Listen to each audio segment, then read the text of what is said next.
என் அன்பு குழந்தையே, உனக்கு இன்று உன் தாயானவள் உனக்கு ஒரு முக்கியமான செய்தியைத்தான் உனக்கு சொல்வதற்காக வந்திருக்கின்றேன். என் குழந்தையே, உன்னோடு இருந்து கொண்டு உன் எதிர்காலத்தை அளிக்க 3 பெண்கள் திட்டம் போடுகின்றார்கள். அதில் ஒருவர் மட்டும் இந்த திட்டத்தில் தீவிரமாக செயல்பட்டு கொண்டிருக்கின்றார். இந்த பதிவை நீ முழுமையாக கேள். என் அன்பு குழந்தையே, இன்று உன் அம்மா உனக்கு ஒரு அவசரமான செய்தியை அல்லவா கொண்டு வந்துள்ளேன். உன்னுடைய வாழ்க்கையில் உன்னை முடக்க வேண்டும் என்று பெரிய சூழ்ச்சி ஒன்று உன்னை சுற்றி நடந்து கொண்டிருக்கின்றது. நீ அழிய வேண்டும் என்று அவர்கள் மனதார நினைக்கின்றார்கள்.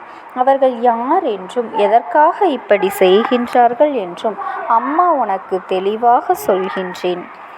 அம்மா சொல்கின்ற வாக்கினை நீ கேட்ட பிறகாவது நீ இதிலிருந்து தப்பித்து கொள்ள வேண்டும்.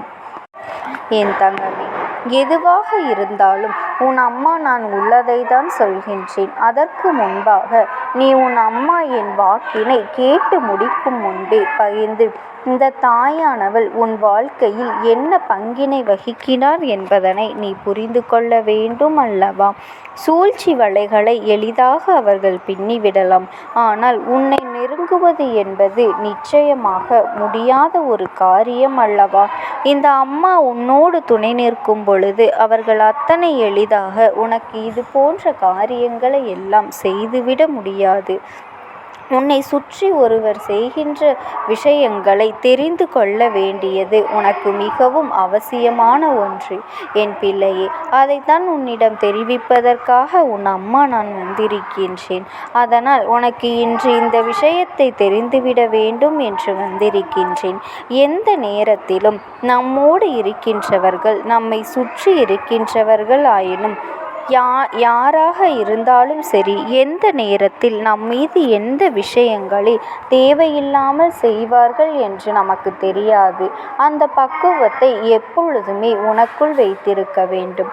ஒருவர் உன்னிடத்தில் பேசுகின்றார்கள் என்றால் அது என்ன நோக்கமாக இருக்கும் என்பதனை நீ புரிந்து கொள்கின்ற தன்மை வேண்டும்.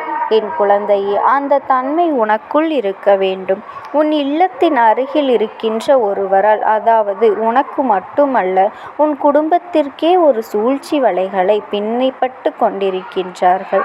இதனுடைய சூழ்ச்சி வலை உனக்கு மட்டுமல்ல உன்னுடைய குடும்பத்திற்கே பின்னப்பட்டு கொண்டிருக்கின்றார்கள். இவர்களின் சூழ்ச்சி வலை இப்பொழுது வெட்ட வெளிச்சமாக உன் கண்களுக்கு தெரிய போகின்றது. அவர்களினுடைய நினைப்பு என்ன தெரியுமா? யாரேனும் ஒருவர் சந்தோஷமாக சிரித்தால் அது அவர்களுக்கு பிடிப்பதில்லை. குடும்பத்தில் இருப்பவர்கள் சிரித்து பேசிக்கொள்வதை அவர்களுக்கு பார்க்கவே பிடிக்கவில்லை.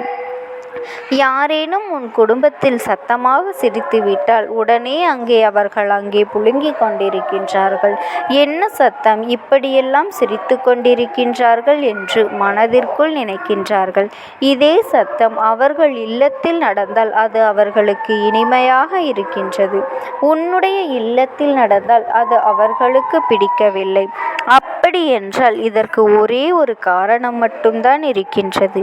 என்ன தெரியுமா? அவர்கள் குடும்பத்திற்குள் ஒற்றுமை இல்லை. அவர்கள் குடும்பத்திற்குள் நிம்மதி இல்லை. யார் இது போன்ற எண்ணங்களை மனதில் வைத்து கொண்டிருக்கின்றார்? அவரை சுற்றி நடக்கின்ற விஷயங்கள் எல்லாமே அவர் வாழ்க்கையில் தப்பாக நடந்து கொண்டிருக்கின்றது. ஆனால் அருகில் இருக்கின்ற நீ சந்தோஷமாக இருக்கின்றாய்.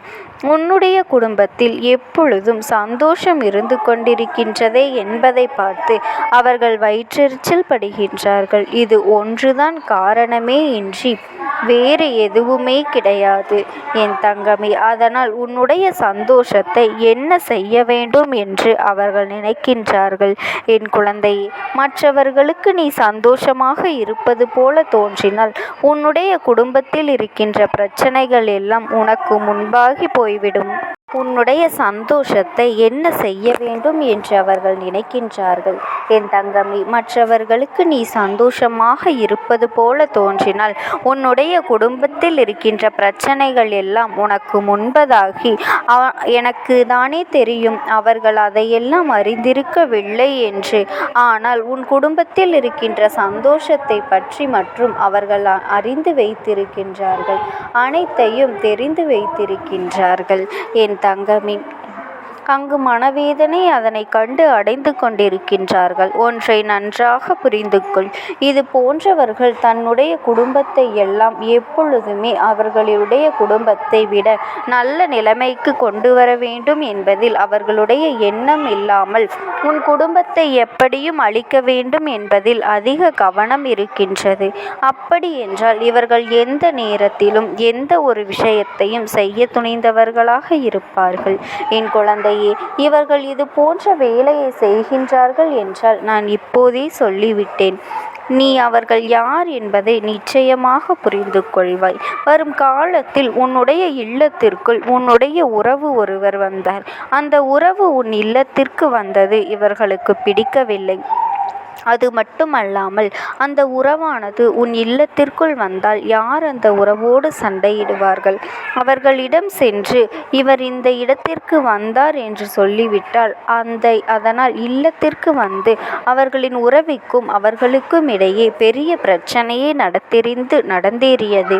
இது போன்ற செயல்கள் செய்யக்கூடியவர்கள்தான் உன் இல்லத்தில் அருகில் இருக்கின்ற இவர்கள் என்பதனை எப்பொழுதுமே நீ தெரிந்து கொண்டாயோ? அம்மா சொன்னது யார் என்பதனை நீ புரிந்து கொண்டாயா? உன்னுடைய இல்லத்திற்கு யாரேனும் வருகை புரிந்தால் ஏன் வந்திருக்கின்றார்கள், எதற்கு வந்திருக்கின்றார்கள், என்ன விஷயமாக இருக்கும், அப்படியாக இருக்குமோ இப்படியாக இருக்குமோ என்று அவர்கள் கற்பனை திறனை அங்கே அலைப்பாய விட்டு கொண்டிருக்கின்றார்கள். என் குழந்தையே, அவர்களின் கற்பனைக்கு எல்லையே இல்லாமல் சென்று விட்டது. ஆனால் ஒன்றை மட்டும் புரிந்து கொள். அவர்கள் எந்த அளவிற்கு உன் குடும்பத்தின் சந்தோஷத்தை கெடுக்க வேண்டும் என்று நினைக்கின்றார்களோ அந்த அளவிற்கு இனி உன் குடும்பத்தில் சந்தோஷம் அதிகமாக நிலைத்து நிற்கப் போகின்றது. இந்த சந்தோஷம் உன் வாழ்க்கை முழுவதும் உனக்கு கிடைக்க வேண்டும் என்றால் என் குழந்தையை சுற்றி இருக்கின்ற இது போன்ற மனிதர்களை முதலில் நீ விலக்கி வைத்துவிடு. ஏனென்றால் அவர்கள் உனக்கு இது போன்ற செயல்களை செய்ய வேண்டும் என்று நினைத்து உன்னிடம் பேசுவது கிடையாது, உனக்கே தெரியாமல் செய்து கொண்டிருக்கின்றார்கள். என்னமோ உன்னிடத்தில் அருகில் உள்ளவர்கள்தான் எல்லா நேரத்திலும் உதவி செய்வது போல நடந்து கொண்டிருப்பார்கள். உன்னிடத்தில் எப்பொழுதுமே அவர்கள் அப்படித்தான் நடந்து கொண்டிருக்கின்றார்கள் என்பதனை நீ புரிந்து கொள்ள வேண்டும். என் குழந்தையே, இங்கே சில மனிதர்கள் தன்னிடம் உள்ள நடிப்பினை கண்டுபிடிக்காத அளவிற்கு தத்ரூபமாக அல்லவா நடித்து கொண்டிருக்கின்றார்கள். நீ வெள்ளந்தி மனதை கொண்ட இவர்கள் நடிப்பை எல்லாம் உண்மை என்று நம்பிவிடுகின்றாய். இந்த நம்பிக்கைதான் உன்னுடைய வாழ்க்கையில் இவர்கள் சில நேரங்களில் செய்கின்ற விஷயங்கள் பின்னால் கஷ்டத்தை அனுபவிக்கும் விதமாக ஏற்பட்டு விடுகிறது. யாரையும் நம்பக்கூடாது என்று சொன்னது அம்மா இது ஒரு காரணம் என்பதனை நீ புரிந்து கொள்ள வேண்டும். உன் வாழ்க்கையில் நான் வந்துவிட்ட பிறகு இதையெல்லாம் நீ சகஜமாக எடுத்துக்கொள்ள கூடாது. இது போன்று நடிக்கின்ற மனிதர்கள் எல்லாம் வாழ்க்கையில் ஒருபோதும் சேர்த்து கொள்ளக்கூடாது. இவர்களுக்கெல்லாம் எந்த பாவ புண்ணியங்களையும் பார்க்கக்கூடாது. எந்த விஷயத்திற்காகவும் இவர்களுக்கு உங்களுடைய வாழ்க்கையில் இடம் கொடுக்க வேண்டிய அவசியம் இல்லை.